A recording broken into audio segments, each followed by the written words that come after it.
देख रहे हैं इंडिया टीवी, आपके साथ मैं हूं गौनिका अरोड़ा। शाम के 5 बज गए हैं, वक्त हो गया है मुकाबला का। आज प्रधानमंत्री नरेंद्र मोदी एक ऐसे देश पहुंचे जहां 82% मुस्लिम आबादी रहती है। हिंदुस्तान के किसी भी प्रधानमंत्री का यह पहला ब्रुनेई दौरा है।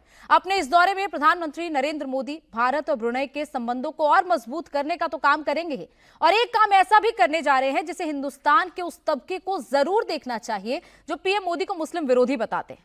पीएम मोदी के हर फैसले को हिंदू मुस्लिम के चश्मे से देखते हैं, भड़काऊ बातें करते हैं। आज ब्रुनेई में पीएम मोदी अब से थोड़ी देर बाद वहां के सबसे पुराने और दक्षिण पूर्व एशिया के सबसे प्रसिद्ध मस्जिद उमर अली सैफुद्दीन मस्जिद जाने वाले हैं। हालांकि पहली बार नहीं है जब पीएम मोदी किसी मस्जिद में गए हों। इससे पहले भी पीएम मोदी यूएई के शेख जायद मस्जिद, ओमान के सुल्तान काबूस मस्जिद, सिंगापुर के चुलिया मस्जिद, इंडोनेशिया के इस्तिकलाल मस्जिद और इजिप्ट के अल हकीम मस्जिद भी जा चुके हैं।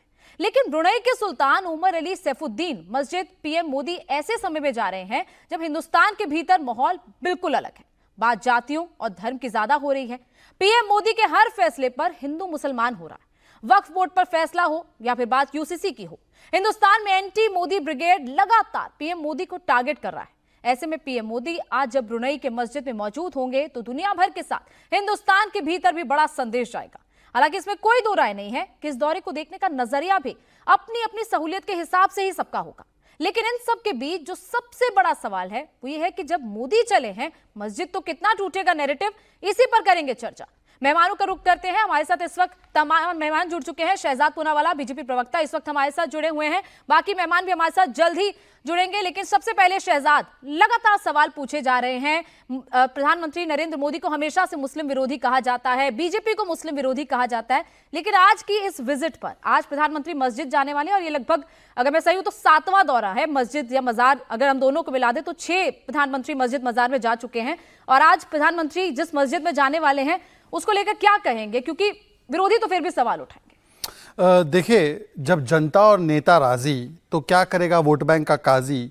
जब कोई नहीं करना चाहता है हमदर्द तो मोदी जी ने किया, क्योंकि ये किसी के नहीं है हमदर्द, ये एक्चुअली सच्चे नमाजी भी नहीं है जो यहाँ पर आकर प्रिटेंड करते हैं दोस्त बनने के मुसलमान समाज के, और केवल इनको भड़काना है और करना है सेकुलर जालबाजी। तो ये जालसाजी के जो ये नेता है ये आते हैं करने जालसाजी, परंतु इनसे पूछिए इनको दरअसल प्रॉब्लम क्या है। आज मोदी जी ब्रुनेई जा रहे हैं, पहले प्रधानमंत्री जो ब्रुनेई जा रहे हैं। इससे पहले आप देखेंगे कजाकिस्तान, किर्गिस्तान, तजिकिस्तान, उज्बेकिस्तान, ऐसे कई देश थे जहाँ पर कोई भी प्रधानमंत्री भारत का नहीं गया। इजिप्ट 26 साल बाद पहले प्रधानमंत्री गए, यूएई 34 साल बाद गए, और मोदी जी ने वहां पर ही नहीं बल्कि भारत में भी कई सारी मस्जिदों में दौरा किया है, चाहे वो अहमदाबाद की मस्जिद हो, चाहे वो मध्य प्रदेश में हो। सवाल यह बनता है कि एक गैंग बन चुका है, टूटी उंगली गैंग। आप बोलिए टूटी उंगली गैंग का क्या मतलब है। एक बार एक डॉक्टर के पास एक पेशेंट गया, उसने बोला डॉक्टर देखो यहाँ पर टच करता हूँ सिर दर्द करता है, यहाँ टच करता हूँ छाती दर्द करती है, यहाँ टच करता हूँ पेट दर्द करता है। तो डॉक्टर ने बोला तुरंत उंगली जो टूटी है ना इसको फिक्स करो। ये इनकी उंगली टूटी हुई है, क्योंकि अगर फैसला यूसीसी पर आता है सुप्रीम कोर्ट का या संविधान में तो ये कहते हैं यूसीसी मुस्लिम विरोधी है। अगर वक्फ की बात सच्चर कमेटी रिपोर्ट करती है और वक्फ का अमेंडमेंट एक्ट बनाया जाता है तो वो बोलते हैं कि ये मुस्लिम विरोधी है। जब 3 तलाक का कानून पारित करने की बात सुप्रीम कोर्ट करता है तो ये कहते हैं मुस्लिम विरोधी है। जब बात होती है कि 125 सेक्शन जो है सीआरपीसी का वो मुस्लिम महिलाओं को भी उसका लाभ मिलना चाहिए तो ये कहते हैं मुस्लिम विरोधी है। दरअसल मुस्लिम विरोधी चश्मा इनका है या टूटी उंगली उनकी है, इसलिए जो भी देश के काम होते हैं उसमें उनको मुस्लिम विरोधी नजर आता है। ये कहते थे सीए में नागरिकता छिन जाएगी, एक को नागरिकता नहीं छिनी, अब ये कहते हैं वक्फ में हमारी जमीनें छिन जाएगी। एक की भी जमीन नहीं छिनने वाली है, परंतु किस प्रकार से केवल भड़काना है, बहकाना है और चिल्लाना है, ये बीबीसी कमेटी बन चुकी है और यही लोग वो करते रहते हैं। और असलियत में इसी इकोसिस्टम ने बिना दंगे के और बिना जहालत के कुछ नहीं दिया मुसलमान समाज को। इनसे पूछे सबसे बड़े दंगे किसने दिए। हाशिमपुरा, भागलपुर, मीरठ, मलियाना, मुजफ्फरनगर, दिल्ली, मुंबई, ये सारे दंगे जो हुए ये सारे दंगे कांग्रेस समाजवादी पार्टी के शासनकाल में हुए। पर फिर भी ये भड़काने की राजनीति करते हैं, क्योंकि इनको ये सच में नहीं है नमाजी, ये केवल करते सेकुलर जालसाजी। ठीक है, शोएब जबई जी हमारे साथ जुड़ चुके हैं, दिल्ली एआईएमएन के अध्यक्ष हैं। राजकुमार भाटी भी समाजवादी पार्टी के प्रवक्ता हमारे साथ जुड़ चुके हैं। शोएब जी क्या कहेंगे पहले तो आज की विजिट को लेकर। प्रधानमंत्री कुछ ही देर में मस्जिद में जाने वाले हैं। आप लोग तो हमेशा कहते हैं कि मोदी मुस्लिम विरोधी है, मोदी मुस्लिम विरोधी काम करते हैं, आप लोग हमेशा हिंदू मुसलमान के चश्मे से देखते हैं, लेकिन अब तो देखिए मस्जिद जा रहे हैं और ये पहली बार नहीं है मस्जिद जा रहे हैं, आपने पहले भी तस्वीरें देखी होंगी।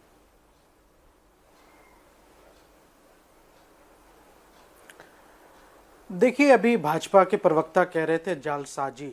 देखिए, जालसाजी और फरेब क्या होता है, मैं यही बताता हूँ कि फरेब का मतलब ये होता है कि आप अंतर्राष्ट्रीय स्तर पर अपना इमेज मेक ओवर करने के लिए तो ये दिखाते हैं अंतर्राष्ट्रीय मीडिया को कि हम तो मस्जिद जा रहे हैं, वाह मोदी जी मस्जिद जा रहे हैं, गले भी मिल रहे हैं, शेख साहब से भी मिल रहे हैं, ब्रुनई में भी जाके मिल रहे हैं। लेकिन अपने देश के अंदर जिस देश के आप प्रधानमंत्री हैं, जिस 35 करोड़ मुसलमानों के भी आप प्रधानमंत्री हैं, उन्हीं की मस्जिद पे जब हमला होता है तो प्रधानमंत्री कुछ नहीं बोलते। उन्हीं की यहाँ से मस्जिदों में घुस के मारने की यहाँ से धमकी देता है प्रधानमंत्री जी के विधायक नारायण राणे के बेटे खुलेआम, लेकिन उसकी कोई ना बुलडोजर चलता है, ना गिरफ्तारी होती है, कुछ नहीं होता है। उन्हीं के देश में यहाँ के मुसलमानों के बारे में और मोहम्मद सल्लल्लाहु अलैहि वसल्लम जिसके लिए दुनिया के 200 करोड़ उसके यहाँ से आस्था रखते हैं, उसके बारे में अपशब्द कहने वाले महंत गिरी की कोई गिरफ्तारी नहीं होती है, लेकिन मुफ्ती सलमान अजहरी की गिरफ्तारी हो जाती है। इसी देश में जिस देश के प्रधानमंत्री जिनके लोगों ने उनको चुना है, जिस देश में आप हैं, वहां पे हर रोज मॉब लिंचिंग होती है, गौ हत्या के नाम पे मुसलमानों को। अभी हरियाणा में यहाँ से साबिर मलिक की हत्या कर दी जाती है, महाराष्ट्र के यहाँ से जलगांव में यहाँ से एक 70 साल के बूढ़े के साथ जो है मारपीट किया जाता है। पूरे दुनिया ने देखा, देश ने देखा। क्या प्रधानमंत्री जी को ये नहीं दिखता? क्या प्रधानमंत्री जी ये नहीं जानते कि ये भी दुनिया देख रही है? आपका ये जो रूप है कि जो आप इसमें कार्रवाई नहीं करवाते, किसी को रोकते नहीं, किसी विधायक, आप क्या दिल से माफ कर पाएंगे उन विधायकों को जिन्होंने ये भड़काया, उकसाया और ये सब काम कर रहे हैं? क्या यहाँ से हरियाणा के मुख्यमंत्री ने ये नहीं कहा कि हाँ जी गाय की लेकर भावना है इसलिए ऐसी घटनाएं हो जाती हैं? यानी आप मॉब लिंचिंग करने वाले, मारने वाले लोगों को आप इनडायरेक्टली समर्थन दे रहे हैं। तो इस देश के अंदर जब आप खुद मुसलमानों को यहां से एक टारगेट कर रहे हैं, आपके मुख्यमंत्री टारगेट कर रहे हैं, बुलडोजर चल जाता है, मस्जिदें ध्वस्त हो जा रही है, दरगाहें ध्वस्त हो जा रही है, हमारी जमीनें छीनने के लिए आप कानून लेकर के आ रहे हैं जो हमारे आबा अजदाद ने वक्त में दिया है, और उसके बाद आपको लगता है कि दुनिया के सामने मेक ओवर करके हो जाएगा? कुछ नहीं होगा। आपकी जो असली चेहरा है वो दिख रहा है दुनिया के सामने। और मैं तो कांग्रेस को भी कह रहा हूं, कांग्रेस के भी राज्य में हिमाचल के अंदर यहां से मस्जिद को टारगेट किया जा रहा है। हाजी शहजाद का घर टारगेट किया गया। जीतू पटवारी का घर होता तो क्या मध्य प्रदेश के कांग्रेस के कार्यकर्ता बाहर नहीं निकलते?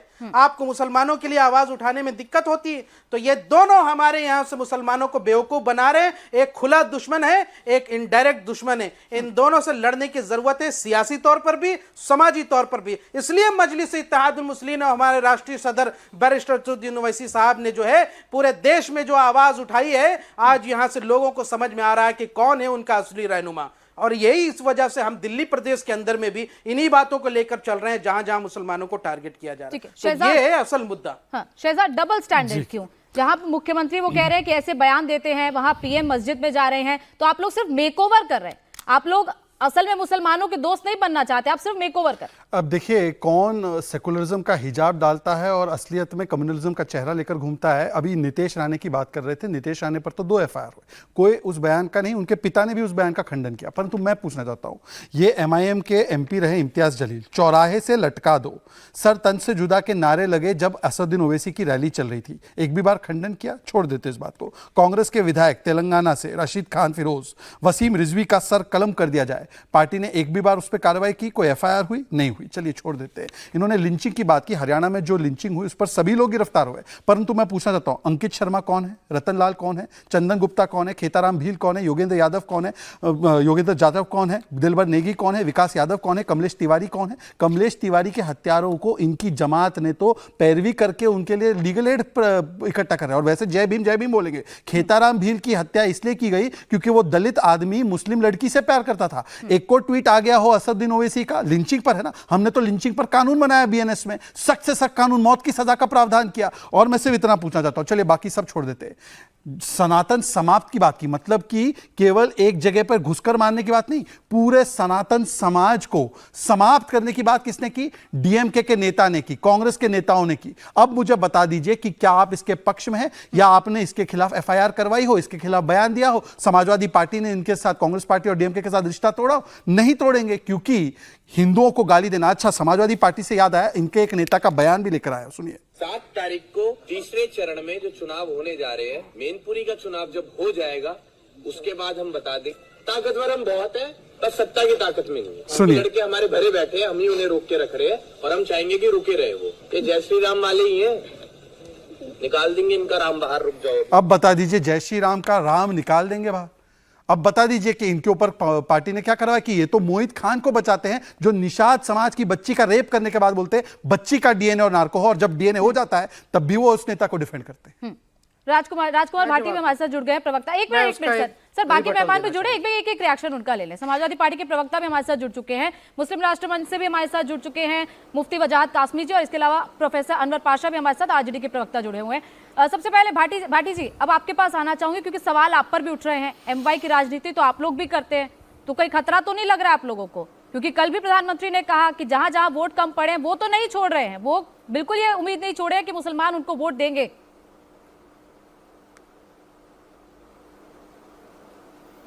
नहीं, हमें खतरा क्यों लगेगा? हमें तो बहुत ज़्यादा प्रसन्नता है, और सही मायने में तो हम जो पंथ निरपेक्षता की राजनीति करते हैं, जो समाजवाद की राजनीति करते हैं, चाहे वो समाजवादी पार्टी हो चाहे दूसरे दल हों, और दूसरी पार्टियां भी जो समाजवाद में विश्वास रखती हैं, पंथ निरपेक्षता में विश्वास रखती हैं, इनके भी कुछ सहयोगी हैं, जिनमें लोक जनशक्ति पार्टी भी है, राष्ट्रीय लोकदल भी है, बिहार की जेडीयू भी है, आंध्र प्रदेश की तेलुगु देशम पार्टी भी है। ये पार्टियां भी चारों, जिनके मैंने नाम लिए हैं, जो मोदी जी के समर्थन में हैं आज और जो एनडीए का हिस्सा हैं, ये चारों पार्टियां भी धर्मनिरपेक्षता और समाजवाद की राजनीति में विश्वास करती हैं। और हम और बाकी कांग्रेस या दूसरी पार्टियां जो, वो सब इस बात से खुश होंगे, जो सच्चा समाजवादी होगा और सच्चा धर्मनिरपेक्ष होगा, वो इस बात से खुश होगा कि माननीय मोदी जी अगर किसी मस्जिद में जा रहे हैं तो बहुत ही अच्छी बात है। हमें एक दूसरे के धर्म स्थलों का सम्मान करना चाहिए, उनके प्रति अपनेपन का, प्रेम का भाव रखना चाहिए, और दूसरे धर्म के लोगों के प्रति भी प्रेम का भाव रखना चाहिए। लेकिन मेरे एक मित्र हैं मासूम गाजियाबादी, उनका एक शेर मुझे याद आता है कि बता मस्जिद की या मैं कदे की बात सच मानूं, ए वाइज तू यहाँ कुछ और वहाँ कुछ और कहता है। मस्जिद में तो वाइज कुछ और कहता है और मैं कदे में जाके कुछ और भाषा बोलता है। जब विदेश चले जाते हैं तब तो महामानव बन जाते हैं, तब तो बड़ी शालीन भाषा बोलने लगते हैं, तब तो अपने आप को बहुत ऊपर दिखाने लगते हैं। सबके प्रति प्रेम है मेरे मन में। और यहाँ पूरे चुनाव, लोकसभा के चुनाव में हर भाषण में माननीय मोदी जी सिवाय नफरत के, सिवाय आक्रोश के क्या फैलाते रहे? लोगों को डराते रहे, तुम्हारी भैंसें छीन ले जाएंगे, तुम्हारे मंगलसूत्र छीन ले जाएंगे, तुम्हारा घर छीन लेंगे, तो ये मुजरा करवाएंगे, पता नहीं क्या क्या बक रहे थे। और ये अभी शहजाद भाई कह रहे थे कि ये कहते हैं वक्फ की जमीन छीन लेंगे, वो छीन लेंगे, वो छीन लेंगे। मुझे लगता है मोदी जी जो कह रहे थे नहीं, उनकी बात का अर्थ हमें चुनाव के बाद समझ में आया। वो कह रहे थे विपक्ष वाले जो आपके पास है उसमें से आधा छीन ले जाएंगे। तो मोदी जी के पास 303 सीट थी, 240 रह गई। वो इस तरफ शायद इशारा कर रहे थे, हम उस समय समझ नहीं पाए कि अगर इन्हें वोट दोगे तो हमारी वोट सीट छीन ले जाएंगे। तो ये मैं इस कदम का स्वागत करता हूं। बड़े नेताओं को ऐसा हृदय रखना चाहिए, ऐसी भावना रखनी चाहिए, सभी धर्मों का सम्मान करना चाहिए, सभी धर्म स्थलों का सम्मान करना चाहिए, सभी धार्मिक व्यक्तियों का सम्मान करना चाहिए, सभी धार्मिक पुस्तकों का सम्मान करना चाहिए, और सबको समान दृष्टि से, प्रेम भाव की दृष्टि से देखना चाहिए। इसमें हमें कुछ भी आपत्ति नहीं है। अगर ये कोई गैस करे, और आपने जो एक थोड़ा सा हल्की सी बात कही कि एमवाई की राजनीति, हम एमवाई की राजनीति नहीं करते, ये तो मीडिया का दिया हुआ शब्द है। हम पीडीए की राजनीति करते हैं। और जब से पीडीए एक हुआ है, जब से पीडीए संगठित हो रहा है, जागरूक हो रहा है, इकट्ठा हो रहा है, ये मानसिक रूप से विक्षिप्त होते जा रहे हैं बीजेपी वाले। अनसंट पता नहीं क्या क्या बकते हैं, उल्टा सीधा क्या क्या बोलते हैं, लोगों को लड़ाने के लिए, नफरत फैलाने के लिए। इनका एकमात्र मुद्दा यही रहता है कि लोगों को डरा के रखो, इस धर्म को उस धर्म से डरा के रखो, इस जाति को उस जाति से डरा के रखो। ठीक है शहजाद, लोकसभा में बातें अलग होती हैं, लेकिन वही सवाल जो समाजवादी पार्टी उठा रही है कि अंतर्राष्ट्रीय मंच पर जाके बातें अलग हो जाती हैं। देखिए, मैं तो कह रहा हूं कि जो भी बातें हमने बताई है वो तो सुप्रीम कोर्ट ने भी उस पर मुहर लगाई। मैं आपको 2 उदाहरण देता हूं। अभी तो मैंने एक सवाल पूछा, मोहित खान ने 12 साल की निषाद समाज के आने वाली बच्ची का रेप किया, उस पर कोर्ट ने मोहित खान को अभी तक राहत नहीं दी है। एक को शब्द निकला पीडीए समाज के लिए? नहीं निकला। दूसरी बात, सुप्रीम कोर्ट में एक मामला गया वेस्ट बंगाल का, ओबीसी के 77 कास्ट में 75 मुस्लिम कास्ट को जोड़ दिया गया वेस्ट बंगाल के द्वारा, उसको वोट बैंक पॉलिटिक्स के लिए किया गया, ये हाईकोर्ट ने कहा, और वहां पर पता चला कि कैसे अवैध रूप से किया गया। ये पीडीए की लड़ाई लड़ते ना, एक स्टेटमेंट बता दीजिए कि ओबीसी समाज का अधिकार मारा जा रहा है, और उन्होंने बोला हो एससी समाज का 14,000 करोड़ कर्नाटका में काट दिया गया और फंड कम कर दिया गया तेलंगाना में भी। एक समाजवादी पार्टी का स्टेटमेंट बताइए, नहीं बोला है। हाँ, उन्होंने बोला कि सभी धार्मिक लोगों का हमें सम्मान करना चाहिए। तो रामगीर महाराज के लिए सर तन से जुदा के जो लगातार नारे चल रहे उस पर एक स्टैंड बता दीजिए, उनके तो अब्बू आज भी सपोर्ट कर रहे। और आखिरी बात, नफरत की राजनीति, मान्यवर सनातन समाप्त हो जाए, हिंदू हिंसक है, राम निकाल देंगे जय श्री राम से, और रामचरितमानस को पोटेशियम साइनाइड जो समाजवादी पार्टी के नेताओं ने कहा, और हिंदू धर्म धोखा है, ये नफरत फैलाने वाले बयान है या ये मोहब्बत के पैगाम है? जरा एक बार बता दीजिए। ठीक है, कृपया मुझे 10 सेकंड एक देना है। मिनट भाटी जी, दो मेहमान और हैं, उनसे रिएक्शन ले लो, फिर मैं आपके पास आऊंगी। अनवर पाशा जी, क्यों बार बार आप लोग कहते हैं लेकिन आप शहजाद को हर प्रवक्ता के बाद अरे समय सर, तो क्यों जवाब देती तो हैं? लूंगी हर ना। पैनलिस्ट के बाद आप शहजाद को 2.5 मिनट दे देती आप हैं। जिस तो पर ये आरोप तो लगा रहे हैं ये उनसे जवाब unfair ना है। लूं सर, ये अनफेयर, जवाब ना लूं। एनडीए के कितने जवाब तो हैं? लूंगी ना। कोई दिक्कत नहीं। एनडीए 1 है और आपके अलायंस के 3 सर हैं। मैं डिसाइड करूंगी किसको तो फिर कितना तो टाइम unfair देना debate है। है। एक मिनट, मैं डिसाइड करूंगी किसको कितना टाइम। नहीं, मैं आपके पास आप आऊंगी। तानाशाही से क्यों डिसाइड करती अरे हैं? सर, क्या तानाशाही? आप थोड़ी लोकतांत्रिक बने रहिए। शो तो मेरा है ना। सबको बराबर हाँ, तो टाइम लोकतांत्रिक दीजिए। तरीके से सबको मौका दो, जो दो मेहमान रह गए उनको भी तो नहीं, लोकतंत्र में हिस्सा आपका लेने कैसा का है? मौका पब्लिक दे का शो है। दीजिए। एक मिनट, आपकी कोई निजी प्रॉपर्टी थोड़ी है, अरे ये पब्लिक सर, का शो है। अरे सर, जो दो मेहमान उनसे तो ले लूं बारे टीवी एक्शन। पर्सनल वो भी तो प्रॉपर्टी नहीं 15 होता, ये मिनट से मत जुड़े कहो हुए। मेरा एक शो है। मिनट सर, एक मिनट राजकुमार हाँ, जी। नहीं, आप लीजिए, कोई बात ठीक है, नहीं। अनवर पाशा जी, क्यों बार बार हिंदू मुसलमान के चश्मे से देखते हैं इस चीज को? अभी तो मस्जिद जा रहे हैं, पहले भी मस्जिद गए हैं। देखिए, अभी एक कहावत है हमारे यहाँ, बिल्कुल वो कहावत फिट आती है आदरणीय मोदी जी पर, कि घर में नाथूराम और बाहर गांधी जी। घर के अंदर तो आप नफरत फैलाएंगे, टारगेट करेंगे माइनॉरिटीज को, टारगेट करेंगे तमाम दूसरे धर्मों को। किसान जब बैठता है अपने मांगों को लेकर के बॉर्डर पे, तो उससे किसानों को खालिस्तानी कहते हैं आप। मुसलमानों को कहते हैं कि इनको कपड़े से पहचानो, ये कौन है, क्या कर रहे हैं, कपड़े से पहचानो। यानी ये इंस्टिगेट करते हैं लिंचिंग के लिए, कपड़े से पहचान के इनको लिंच कर दो। मुसलमानों के बारे में कहते हैं घुसपैठिया है ये मुसलमान। घर के अंदर, अपने देश के अंदर मुसलमानों को घुसपैठिया बताते हैं, कहते हैं कि ये तो मंगलसूत्र चुरा लेगा, ये तो 2 भैंस जो है उसमें से एक खोल करके ले जाएगा, चुरा कर ले जाएगा। मुसलमानों को कोई अधिकार नहीं देना चाहिए, कोई आरक्षण नहीं देना चाहिए, कोई सुविधा नहीं देनी चाहिए। ये यहाँ पे आपकी पॉलिसी है। और बाहर जाकर के आप गांधी जी का नाम जपते हैं, गांधी बनने की कोशिश करते हैं, और मस्जिद का दौरा करेंगे, आप मस्जिद का विजिट करेंगे, कीजिए ना भाई, मस्जिद का विजिट कीजिए, किसको एतराज है? लेकिन सच्चे दिल से कीजिए ना। सर्वधर्म संभाव में यकीन अगर आप रखते हैं तो घर पे भी दिखना चाहिए ना, देश के अंदर भी वो दिखना चाहिए। देश के अंदर भी आप वो प्रेम बांटिए, देश के अंदर आप नफरत बांटेंगे। मेरा मानना यह है कि उनके मस्जिद जाने से मुसलमानों को क्या मिल जाएगा, या उनके मंदिर जाने से हिंदुओं को क्या मिल जाता है, उनके गुरुद्वारा जाने से सिखों को क्या मिल जाता है, उनके चर्च जाने से अंग्रेजों को क्या मिल जाता है। ये सब बेकार की बातें हैं। असल है कि आपके अंदर जो भाव है, सद्भाव है, वो क्या है, दिल से है या सिर्फ दिखावा है। सर्वधर्म संभाव हमारी संस्कृति का हिस्सा है, सनातन धर्म का भी हिस्सा है, सिख धर्म का भी हिस्सा है, इस्लाम का भी हिस्सा है, क्रिश्चियनिटी का भी हिस्सा है।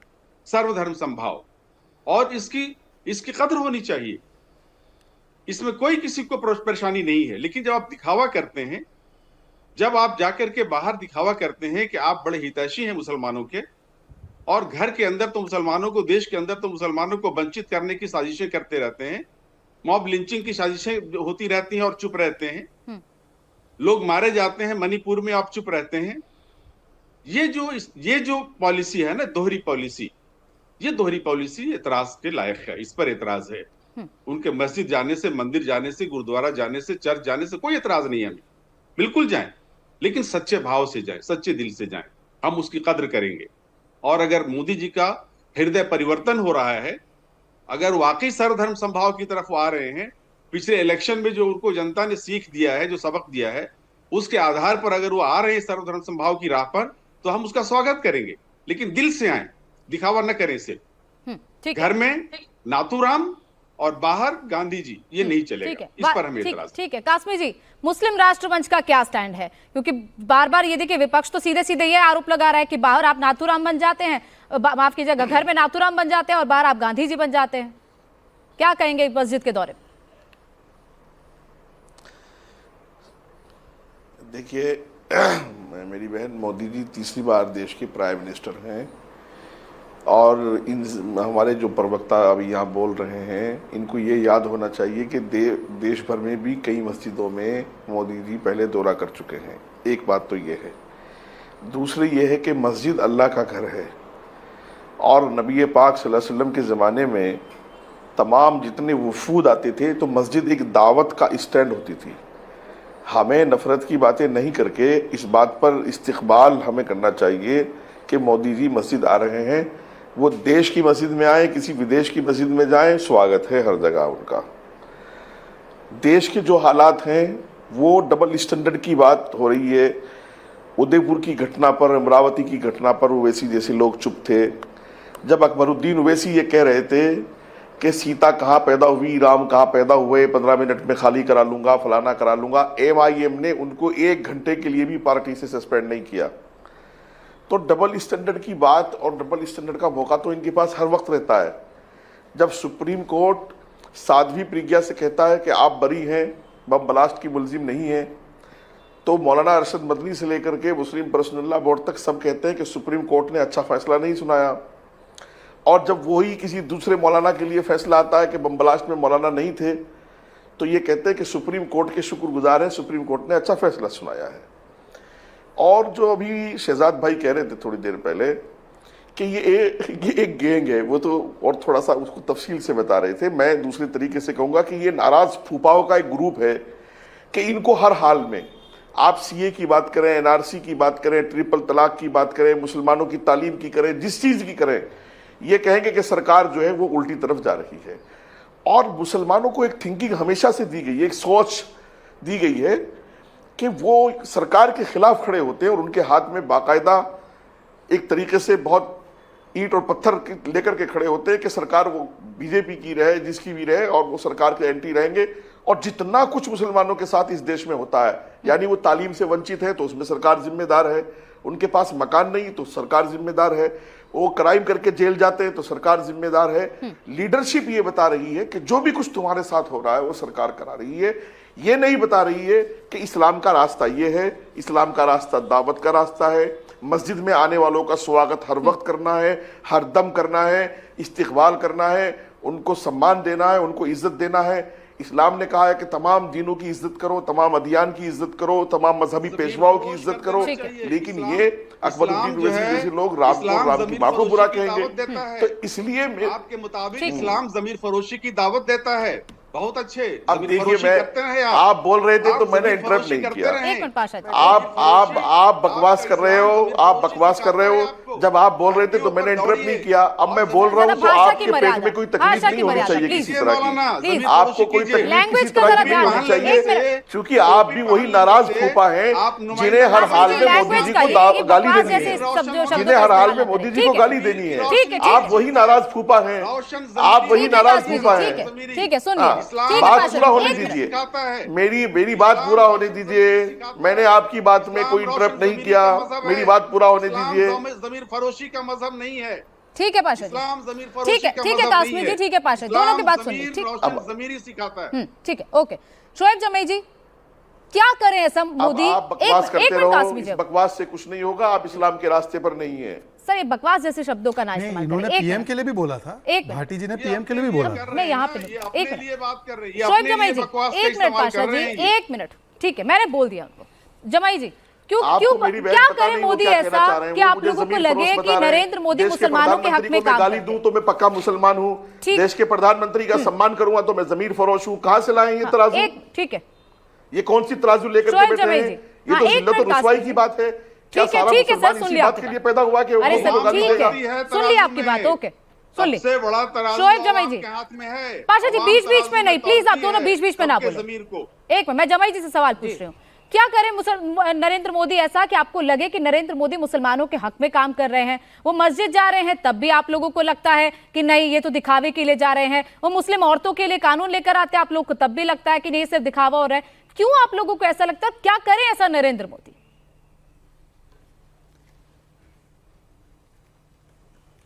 प्रधानमंत्री नरेंद्र मोदी जी सिर्फ एक काम करें, जिस संविधान की ओथ लेकर के वो प्रधानमंत्री बने हैं, बस उसकी जो अक्षुण्णता है उसको बरकरार रखें और उसकी इथॉस जो है उसको बरकरार रखें।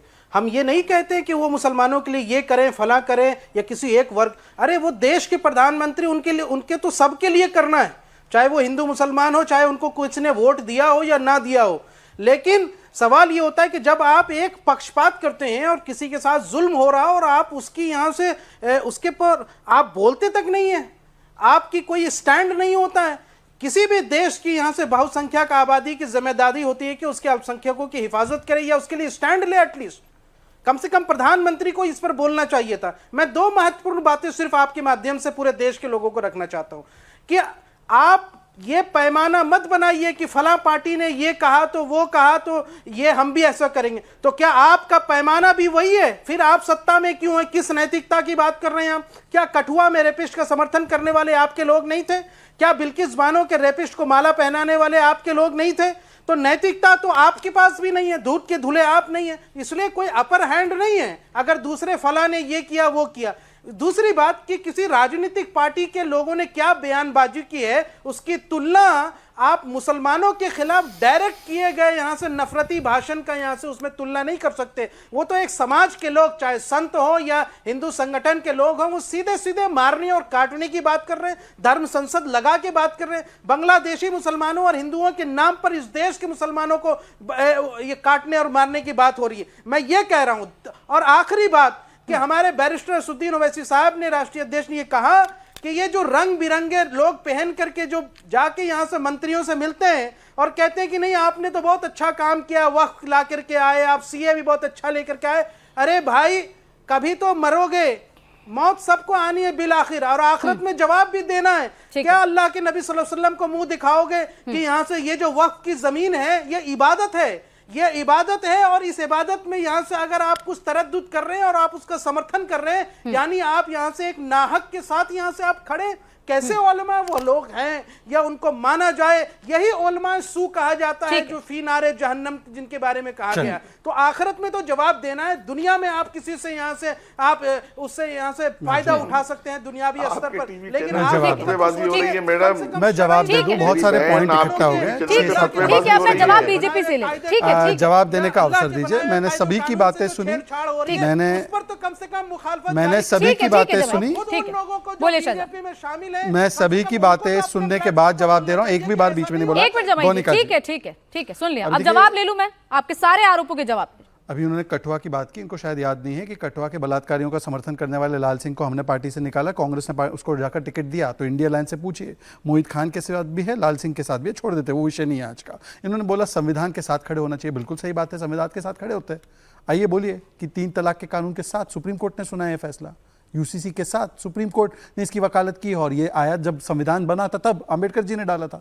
बताइए आरक्षण की बात करते हैं, जामिया और एएमयू में आरक्षण के पक्ष में कि नहीं है? बताइए एससी एसटी समाज का आरक्षण किसने खत्म किया? कांग्रेस ने जामिया और एएमयू में खत्म किया। जय भीम और जय भीम के नारे लगाते ना, यहाँ पर बैठे पीडीए वाले तथाकथित रूप से, पूछ लीजिए, एक को जवाब नहीं आएगा। अब आते हैं कि मुझे लगा जब ये बोल रहे थे तो आवाज मुझे लगी कि बोलेंगे कि घर में नाम टीपू हो और बाहर अखिलेश हो, जो उन्होंने बोला गोडसे और गांधी। मुझे लगा घर का टीपू और बाहर अखिलेश। अरे भाई बताइए डबल स्टैंडर्ड किसको कहते हैं? आप तो आरक्षण के साथ है ना पाशा जी, तो बताइए 370 लागू होगा, बीच में मत बोलिए। अब बताइए समाजवादी के पक्ष में आप बोल रहे हैं क्या? समाजवादी के पक्ष में आप बोल रहे हैं जामई साहब? मैंने आपके बीच में नहीं बोला, ऐसे नहीं हो सकता। देखिए फ्लो टूट जाएगा, फ्लो टूट जाएगा। मैं 3 लोगों का जवाब दे रहा हूँ, सब अपने अपने अपने अपने टाइम में बोले प्लीज। मैं 3-4 लोगों का जवाब दे रहा हूँ। अगर ये बीच में ऑर्केस्ट्रा की तरफ बजेंगे तो फिर कैसे होगा डिबेट? मैं अपना जवाब दे दूं। देखिए अभी उन्होंने कहा कि हम लोग जो है डबल स्टैंडर्ड ये होता है, आप आरक्षण के साथ है ना, पहली बार आरक्षण का जो लाभ है एससी एसटी वाल्मीकि गुज्जर समाज को जम्मू कश्मीर में 370 हटने के बाद मिला। तो पाशा साहब बताइए, जब एनसी मतलब इंडिया अलायंस के नेता जिसके साथ आपका गठबंधन है कांग्रेस का, जम्मू कश्मीर में वो कहता है 370 वापस बहाल करेंगे, तो क्या आप उसके साथ है या आप आरक्षण के साथ है? इसका सीधा सीधा जवाब दीजिएगा। और आप कहते हैं अरे भाई देखिए हमने तो कहा कि किसी को ये धमकी देना कि मस्जिद में घुसकर मारना तो आप गलत सुन है। लीजिए। अब बता दीजिए पाशा जी, सुन क्या लीजिए पूरा, जवाब बीच में सुन इंटरप्ट लीजिए। मत कीजिए, बीच में इंटरप्ट सवाल मत कीजिए, किया ना, बीच में जवाब इंटरप्ट सुन मत लीजिए। कीजिए सर। पाशा जी पूरा सुन लीजिए आपने सवाल प्लीज किया सर, ना प्लीज। मुझसे। आपने मुझको भाई address पूरा करके मैं सवाल एड्रेस जवाब करो, दे पर पूरा तो दीजिए। होने दीजिए। पूरा जवाब दे दीजिए, एक मिनट। अरे मैं पूरा आऊंगी, होने आऊंगी, दीजिए पाशा जी। आऊंगी। जवाब सुनिए। अरे तो होने तो आपने दीजिए, मुझे पूरा तो होने address दीजिए। करके सवाल किया है। अरे तो जवाब होगा सुन तब मैं तो। आऊंगी आपके पास अनवर जी, आप एक जवाब बार सुन जल्दी से लीजिए। शहजाद, आप जल्दी से। जवाब अरे भाई सुनने पेशेंस की- नाम की चीज नहीं, आपके सहिष्णुता ही अंदर नहीं है जवाब इनमें। सुनने का अनवर जी patience एक मिनट चाहिए। रुक जाइए। अरे मैं आप ही से पूछ रहा हूँ, सुन लीजिए, पूरा होने मैं दीजिए। आपके पास आऊंगी, लगा ठीक। करके एक बार आप जवाब जो है पूरा नहीं सुन बच ले, आपके सकते। पास आऊंगी। एक मिनट। आप झूठे इल्जाम लगा कर नहीं अरे बच आप सकते। अपने आपने समय पर सवाल बोलेंगे, आप किया है। लंबा बोले। अब आपने मेरी सवाल बारी है किया पाशा सबका जी, जवाब रुक देने के जाइए, लिए। प्लीज। सवाल किया है, जवाब पाशा जी सुनिए। ऑडियो मैं डाउन जवाब करना दे रहा हूं। पड़ेगा, मैं आपको बोल रही हूँ, रुक इस जाइए 2 मुल्क मिनट में, प्लीज। इस देश में कितने अरे भाई ये minority तरीका institutions- थोड़ी हो अनवर जी सकता है ऐसे डिबेट नहीं का। आप बोलना शुरू कर सकते ना, एक मिनट रुक माइनॉरिटी जाइए। इंस्टीट्यूशंस कितने हैं? क्या अरे दो ही ये हैं? तरीका नहीं हो अलीगढ़ सकता, वो और मेरे जामिया? समय को बर्बाद कर रहे हैं भाई। अरे ये minority डिबेट नहीं हो अनवर जी सकती इंस्टीट्यूशन गोनिका दो जी। ही अनवर जी हैं। समझ नहीं आ रहा ना ऐसे, एक दूसरे में देश बोलेंगे में नहीं समझ आएगा। मेरी प्लीज। पूरी बातें हो जाने पहले दीजिए, बात उसके पूरी बाद होने आपको दीजिए, जवाब आपके देना है। 7,000 अरे भाई शहजाद जल्दी खामखा का करिए। टाइम वेस्ट कर रहे हैं। इंस्टीट्यूशंस हैं minorities अरे के। भाई ये खामखा का टाइम वेस्ट कर रहे हैं, क्या तरीका है टाइम डिबेट वेस्ट का? हो रहा है। minorities के लिए मैं नहीं बोलने दूंगा, constitution मैं में नहीं, ये मेरी अलग बारी है। प्रावधान एक मिनट रुक अरे जाइए क्या अनवर जी। तरीका, क्यों रुक आप अलाउ कर जाइए। रही है? प्लीज में अलग प्रावधान है। ऑडियो डाउन ये- कर दीजिए, प्लीज ऑडियो डाउन करें। मैं पूरा अपना वाक्य तो पूरा कर लूं, तब तो आप जवाब देंगे। पाशा जी सवाल, प्रॉब्लम यही है कि आप लोग इनकमिंग बंद करके बैठते हो, आउटगोइंग फ्री कर लेते हो। अब सुन लीजिए, आप ही से सवाल है। जल्दी से। डबल स्टैंडर्ड वो होता है जब आरक्षण के खिलाफ आप 370 की बहाली की बात करते हैं। डबल स्टैंडर्ड वो होता है जब आप कहते हैं कि किसी को धमकी देना, मस्जिद में घुसकर मारेंगे, वो गलत है। पर सनातन समाज पर बिल्कुल चुप। रामगीर जी को जो धमकी दी गई सर तन से जुदा, एक बार कंडेम कीजिए कि सर तन से जुदा के नारे हम कैटेगोरिकली बिना शर्त के कंडेम करते हैं, एक बार बोल दीजिए। और तीसरी बात सुन लीजिए, अरे भाई हर वाक्य में बीच में आप बोल रहे हैं, ये तरीका थोड़ी हो सकता है गोनिका जी। हर वाक्य में इनकी आवाज ऊपर हो जाती है, ऐसे नहीं हो सकता डिबेट, ऐसे डिबेट नहीं हो सकती, ऐसे डिबेट नहीं हो सकती, पाशा जी, प्लीज। ऐसे डिबेट नहीं हो सकती, ऐसे डिबेट नहीं हो सकती। आपको एक अपनी एक बारी करके का प्लीज, इंतजार आप करना सब एक एक पड़ेगा। करके बोले। आप लोग 3 लोग हो, मैं अकेला हूं, फिर भी आप बीच में रुक बोले जाइए जा रहे प्लीज, हैं। प्लीज पाशा जी बात पूरे ऐसे जल्दी से 20 सेकंड में प्लीज बात पूरी के अब बाद देखिए पाशा जी ने कितनी गंदी बात की, आपने देखा भी नहीं, नोटिस नहीं किया। पाशा जी ने बोला कि उनके मस्जिद जाने से मुस्लिम को क्या मिलेगा, उनके मंदिर जाने से हिंदू को क्या मिलेगा, और उनके चर्च जाने से अंग्रेज को क्या मिलेगा। क्या ईसाई को अंग्रेज मानते हैं? ये इनका स्टेटमेंट है। बिना सोचे समझे सुने कुछ भी बोले जाना है। आप बोलते हैं कि सारे ईसाई जो है वो अंग्रेज है। ये आपकी भाषा है, रिवाइंड करके देख लीजिए, डिबेट को रिवाइंड करके देख ठीक है, लीजिए। इन्होंने ठीक है, सारे आपका ईसाइयों को अंग्रेज बोला है। ठीक है पाशा जी। बात क्या हो गई? बुरी बात क्या हो गई? अंग्रेज बोल देना ईसाइयों को, इसमें क्या देश हो के गया? ईसाई अंग्रेज है। क्या मिलता मिनट। है? राम मंदिर बना लिया, उससे हिंदुओं को क्या मिल गया? देश में नौकरी मिल गई। अरे युवाओं सर, की आप देश बेरोजगारी के दूर ईसाइयों हो को गई। अंग्रेज क्यों बोल रहे अरे हैं? तो बेरोजगारी दूर कीजिए, मंदिर मस्जिद चर्च बनाना छोड़िए, बेरोजगारी दूर कीजिए, पाशा इन जी, मुद्दों ठीक को है। एड्रेस कीजिए। देश के महंगाई ईसाई को अंग्रेज एड्रेस है क्या? कीजिए, बेरोजगारी को एड्रेस सर एक कीजिए, सेकंड, आपने अभी किसानों कहा की समस्याओं देश को के एड्रेस ईसाई कीजिए, अंग्रेज है। महिलाओं जवाब को दे दीजिए सुरक्षा पाशा जी, प्रदान शहजाद कीजिए। के सवाल का जवाब दे SC दीजिए। का- वो सुनते ही SC नहीं है, का हमेशा रिजर्वेशन डिबेट मत में इसी छीनिए। मोड में आते हैं। ओबीसी का रिजर्वेशन मत छीनिए, ओबीसी का रिजर्वेशन मत छीनिए, SC SC का रिजर्वेशन मत छीनिए। अरे आप 370 लाकर जम्मू कश्मीर में छीन रहे हैं, बंगाल में ओबीसी का छीनकर मुस्लिम को दिया है। क्या बोले जा रहे हैं आप? मंदिर में जनता को मत उलझाइए, हमें मंदिर मस्जिद में मत उलझाइए, सही मुद्दों पर आइए। बेरोजगारी को हल कीजिए, महंगाई को कम कीजिए, किसानों की समस्याओं को हल कीजिए, महिलाओं को सुरक्षा प्रदान कीजिए। सबसे ज्यादा अच्छा, महिला कोलकाता में उत्पीड़न महिला 10 सुरक्षित है, वर्षों में हुए। केरल में जो निकला है एक किस मिनट, प्रकार से। एक मिनट, उत्पीड़न प्लीज, आपके बीच में राज्य नहीं। में 10 वर्षों में हुए। सबसे ज्यादा महिला उत्पीड़न आपके राज्य में हुए, ठीक है। आपके रिजिम में हुए ठीक है पाशा सबसे जी। ज्यादा। उत्तर प्रदेश देश का नंबर 1 राज्य है जहां महिलाओं का उत्पीड़न सबसे ज्यादा है, और ये गवर्नमेंट का डेटा कहता है, ये मैं नहीं बोल रहा हूं। इन तमाम समस्याओं को एड्रेस कीजिए, मंदिर मस्जिद में लोगों को मत उलझाइए, ठीक है, धर्म के नाम पर ठीक है, झगड़े सुन ली मैंने कराना आपकी बंद बात। कीजिए, ठीक है, ठीक है। नफरत कराना बंद ठीक है कीजिए। राजकुमार भाटी जी, क्यों आप लोग बार बार डबल स्टैंडर्ड का आरोप लगाते हैं? आप कहते हैं कि भारत की मस्जिदों में नहीं जाते, प्रधानमंत्री नरेंद्र मोदी तो हर बार ख्वाजा मोइनुद्दीन चिश्ती की दरगाह के लिए चादर भेजते हैं, खुद अपने मंत्री के हाथ में वो चादर भेजते हैं। नहीं, भारतीय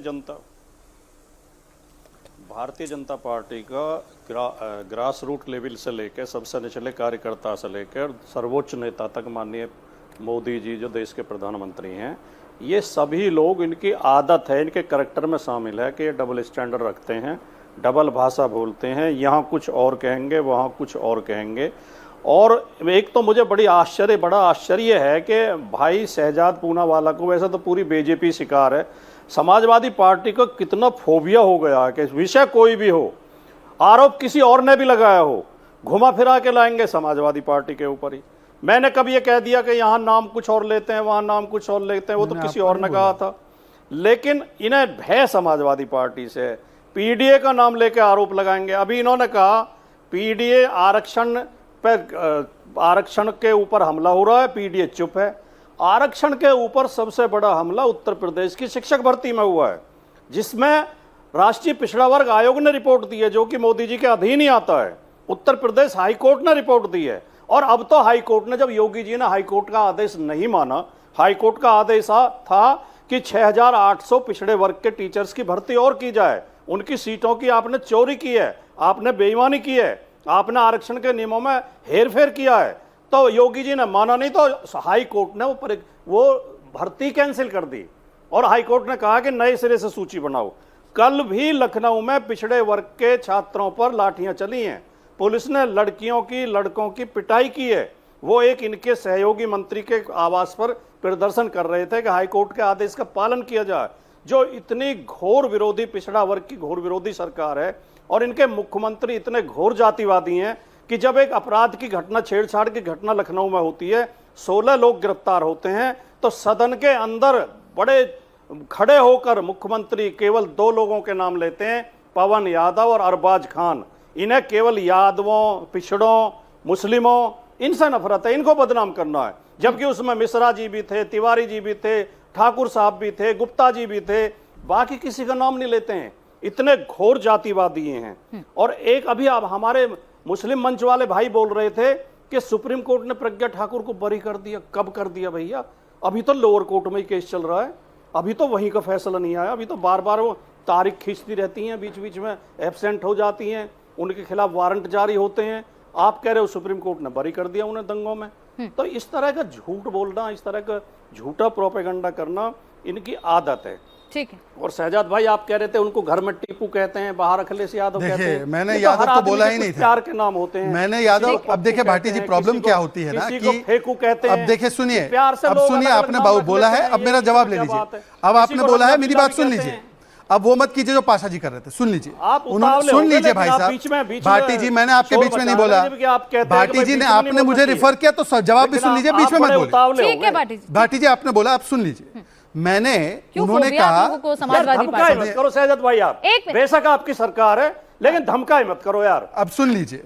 देखिए, अरे ऐसे आपको धौस में तो हम आने वाले, आपको धौस में आने वाले आदमी लगते अतीक हैं हम। अतीक अहमद और अंसारी की पार्टी को कोई नहीं धमका सकता। उनके सामने तो केवल बुलडोजर आता है तो वो डर जाते हैं, और कुछ नहीं है। तो मैं तो कहां आपको धमकाऊंगा? आप तो ही अतीक और अंसारी की पार्टी। सुन लीजिए, मैं तो ये कह रहा हूं कि उन्होंने कहा कि घर का नाम गोड से होता है। बेशर्मी मत किया करे अब डिबेट पे। देखिए ये भाटी ठीक जी, है, आप मत बीच किया, में लगातार आप बोलकर अंसारी की डिस्टर्ब पार्टी, कर रहे हैं। अब ये आपको माननीय लग रहा है मुलायम कि सिंह यादव, अब आपको मेरे डॉक्टर आंसर से डर राम लग रहा है क्या? जनेश्वर अब आपको मेरे मिश्रा, आंसर से डर लग रहा है क्या? अखिलेश यादव की भाटी जी, आपको सुनना नहीं है तो बोल दीजिए। आपको सुनना नहीं है तो बोल दीजिए। भाटी जी, एक मिनट। पूरा देश देखता है यार। भाटी जी, आप पूरा अब देश लगातार देख मेरे रहा है। बीच में बोल रहे ठीक हैं, है, बोलने देश नहीं को दे रहे जज कर मुझे। लेते। आपकी ये टैक्टिक मैं भी समझ चुका हूँ। पार्टी उससे रंगा बिल्ला की। ठीक है, बहुत ठीक से हम है, डरते ठीक नहीं है हैं। भाटी जी, ठीक है, आप कितनी चमचागिरी करो, ठीक है, सुन लिया। ये अब एक धौस जवाब की दे भाषा मत बोला करिए। ठीक है, जवाब अब मैं बोलूं या बीच में इंटरप्ट करें? बोलिए, बोलिए आप शहजाद, प्लीज। सबसे पहले तो भाटी जी, थोड़ा कान का नहीं, आप मैं, मुख्तार अंसारी, अतीक अहमद की पार्टी कैसे कह देंगे?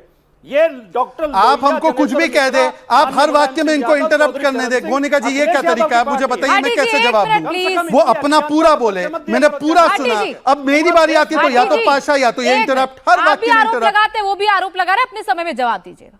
एक मिनट। अब आपको सुनना पड़ेगा। अब आपने जल्दी। खोल दिया तो पाशा जी बोलिए। इंटरप्ट करने लग जाएंगे। कोई नहीं, अब सुनिए, प्लीज। अपने उन्होंने अपने कहा, समय बोले। पाशा ने कहा कि गोडसे घर का नाम और गांधी बाहर का नाम है। तो मैंने बोला कि आप ये कह सकते थे टीपू घर का, अखिलेश बाहर का। मैंने तो यादव बोला नहीं। आपने अपने ऊपर क्यों ले लिया? मतलब टीपू उनका घर का नाम है ना। टीपू सुल्तान को ही आप यूलोजाइज करते हैं ना, टीपू सुल्तान का महिमा मंडन करते हैं ना। अब बीच में मत बोलिए भाटी जी, अब ज्यादा हो रहा है। अब सुन लीजिए, मैंने तो नहीं कहा, पर आपने मान लिया कि अखिलेश यादव घर पे टीपू सुल्तान की महिमा मंडन करते हैं, अच्छी बात है। अब ये बीच में वाले बजने लग गए। अब सुन लीजिए भाई, कैसे बात मैंने करें, ये कहा कैसे था बात कि ये किया? तो देखिए वही प्लीज, कहावत आप हो सब गई। एक दूसरे के घर समय में में- ना बोले प्लीज। पाशा घर जी, में आप बार बार नाथू इंटरप्ट राम कर रहे हैं। और पाशा जी, मैं बाबा आपके पास गांधी जी, आऊंगी। मैंने ये कहावत कही थी, आप उसको तो distort मैंने भी करके कहावत सर, कही, एक आपको मिनट मेरी रुक जाइए, कहावत क्यों प्लीज। बुरी लग गई? भाई मैं बीच-बीच कहावत में कहूं नहीं। तो बीच में आप बोलने लग जाते हैं। भाई ये तरीका ठीक नहीं है, ये तरीका ठीक नहीं है। गोनिका जी, मुझे अपना सुरक्षित समय मिलना चाहिए बोलने के लिए। बोलिए। देखिए, दूसरी बात, इन्होंने तो कहा कि हम तो गौर जातिवादी हैं। भाई प्रधानमंत्री पहली बार ओबीसी समाज से जो अपना टेन्योर तीसरी बार अब शुरू कर रहा है, वो देने वाली पार्टी भाजपा, पर वो जातिवादी। आप तो जातिवादी नहीं है ना, आप तो समाजवादी यार जो पार्टी प्रधानमंत्री की जाति बताती हो, भाटी जी, उसे जातिवादी ना भाटी कहते जी, क्या क्या है? बोलूं, कैसे मैं जो डिबेट प्रधानमंत्री करूं? राष्ट्रपति अब आप की जाति अगर ये बताती अलाउ हो करने पार्टी। वाले हैं, भाटी जी, मुझे आपको ऑडियो सामने डाउन आके करना प्रधानमंत्री पड़ेगा की सर, जाति बताते ऐसे हुए। बीच बीच में नहीं, प्लीज बीच बीच में नहीं। ये 1 to 1 डिबेट नहीं है, नहीं कर इसमें दीजिए, 5 आप लोग हैं कर डिबेट दीजिए, में। लेकिन ये 1 गलत to 1 बयान नहीं नहीं सर, कर रहे हैं ना, प्लीज। टोका करिए आप। मैं ऑडियो डाउन गलत करा दूंगी बयान सर, अगर आप करने प्लीज लगा चुप नहीं था। होंगे। ये आखिरी बार है, बोले शहजाद। ना बचाव मत किया करिए आप। सर बचाव नहीं कर रही हूँ, वक्त दे रही हूँ सबको, जितना वक्त आपको दिया उतना ही दे रही हूँ। बोलिए। चलिए, हमने तो तीसरी बार प्रधानमंत्री ओबीसी समाज से दिया, हम जातिवादी हो गए। हमने ओबीसी कमीशन को कॉन्स्टिट्यूशनल स्टेटस दिया, हम जातिवादी हो गए। हमने मंडल कमीशन आयोग की रिपोर्ट को समर्थन दिया वीपी सिंह की सरकार में, हम जातिवादी हो गए। पर जिस कांग्रेस ने आरक्षण के जो लाभार्थी है वो बुद्धू होते, राजीव गांधी ने कहा, वो जातिवादी नहीं। आप तो नहीं है ना। तो 2 सवाल है आपसे। आरक्षण वाल्मीकि समाज को आज की तारीख में जम्मू कश्मीर में मिल रहा है, एनसी कहती है उसको खत्म करेंगे। आप पक्ष में है, खिलाफ है, खुलकर बोलिए। दूसरी बात, पीडीए समाज की चिंता है ना, आपने ही तो पीडीए बोला था। तो मोहित खान को पार्टी से कब निकालेंगे, निषाद समाज की बच्ची का बलात्कार करने वाले व्यक्ति को? और तीसरी और आखिरी बात, इसका भी जवाब दे दीजिएगा, जब 77 ओबीसी जातियों में 75 ओबीसी जातियां, जो सो कॉल जातियां, वो मुस्लिमों की जोड़ दी जाती है, तो ये किसका अधिकार मारा गया और किसको अधिकार दिया गया? इसका जवाब देने की क्षमता है?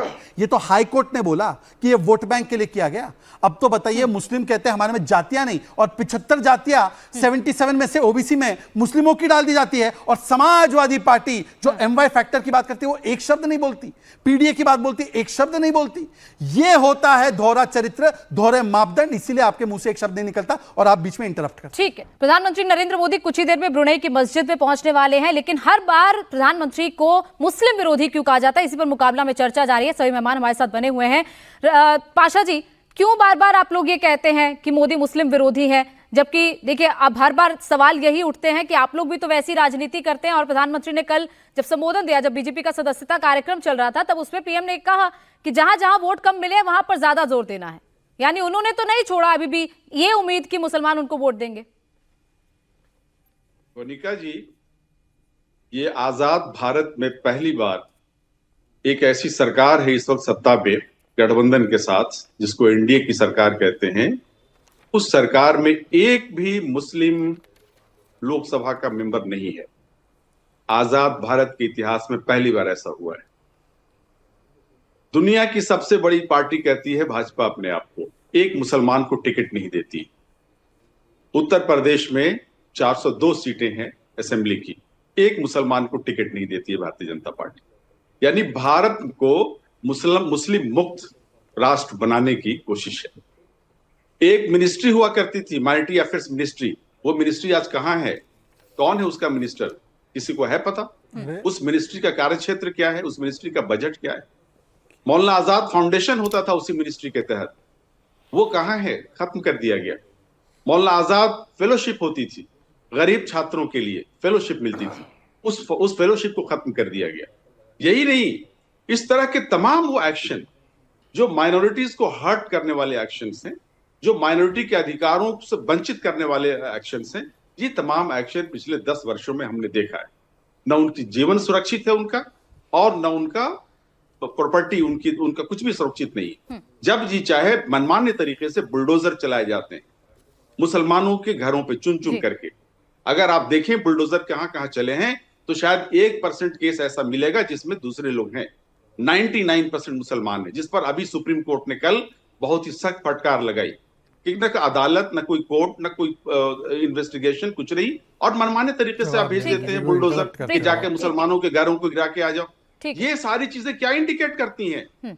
मुस्लिम मुक्त संविधान, पार्लियामेंट बना दिया आपने, लोकसभा गवर्नमेंट आपने बना दिया मुस्लिम मुक्त। न तो आज एनडीए में किसी एलाइज के पास एक मुस्लिम एमपी नहीं है, किसी एलाइज के पास। ठीक है, ठीक है, में भी नहीं ठीक है। मैं जवाब ले लूंगी। मोदी को मुस्लिम विरोधी क्यों कहा जाता है, इसी पर मुकाबला में चर्चा जारी है। मेहमान हमारे साथ बने हुए हैं। शोएब जमई जी, कि तमाम ऐसे देश हैं जहां पर प्रधानमंत्री नरेंद्र मोदी को सम्मान मिलते हैं और वो मुस्लिम कंट्रीज हैं। फिर चाहे मैं 2016 से अगर अब तक की देखूं तो कई ऐसे देश हैं, सऊदी अरब, अफगानिस्तान, फिलिस्तीन, बहरीन, मिस्र, मालदीव। क्योंकि भारत के जो मुस्लिम नेता हैं वो क्यों सम्मान नहीं करते? अगर मुस्लिम विरोधी है तो ऐसा तो है नहीं कि अंतर्राष्ट्रीय स्तर पर इमेज ना ऐसी हो, तो फिर क्यों बाहरी देशों में सम्मान मिलता है, मुस्लिम देशों में सम्मान मिलता है, यहां के नेताओं को क्या हो जाता है? नहीं, किसने ये कहा कि अगर हमारे प्रधानमंत्री जी को कहीं सम्मान मिलता है तो हमें कुछ खुशी नहीं होती? कोई ऐसा नहीं कह रहा। लेकिन ये देश में लोकतंत्र है। यहाँ पर अगर यहाँ से हम विपक्ष में हैं, अगर हम विपक्ष की भूमिका नहीं निभाएंगे तो क्या चाहते हैं आप? दिन भर हम मोदी ये मंत्र जापते रहे? हम क्या करना चाहिए हमें? यहाँ से आपके यहाँ से जो गलत चीज़ें आप ले रहे हैं, जो पॉलिसीज़ है, उस पर हम क्रिटिसिज्म ना करें? क्या करें? सवाल ये उठता है कि सेलेक्टिव अप्रोच नहीं होना चाहिए।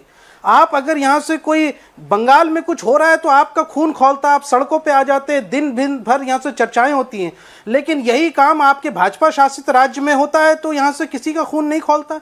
यही उत्तराखंड के अंदर तस्लीम जहां की यहाँ से रेप करके यहाँ से मर्डर कर दिया जाता है, जला दिया जाता है, लेकिन किसी भी भाजपाइयों का यहाँ से खून नहीं खौलता, ना चर्चा होती है। मेरी तो शिकायत अपनों से भी है। चौथा स्तंभ है मीडिया। मैं आपसे शिकायत दर्ज करने का हक रखता हूं और मैं कर रहा हूं कि भाई आप कम से कम तो दिखाएं। आप बांग्लादेश की तो बात होती है, लेकिन साबिर मलिक की हत्या यहाँ से मॉब लिंचिंग, गौ हत्या के नाम पे हो जाती है यहाँ पे, सब दिखाया जाता है, कहीं चर्चाएं नहीं होती है, सब हर चीज पे चर्चा होती है, हर चीज पे चर्चा होती है। ठीक है, मेरे पास वक्त आज इतना ही था। ठीक है, मेरे पास वक्त आज इतना ही था। आप सभी मेहमानों का बहुत बहुत शुक्रिया, कासमी जी, भाटी जी, जमाई जी, पाशा जी, आप सबका बहुत बहुत शुक्रिया हमारे साथ चर्चा में जुड़ने के लिए।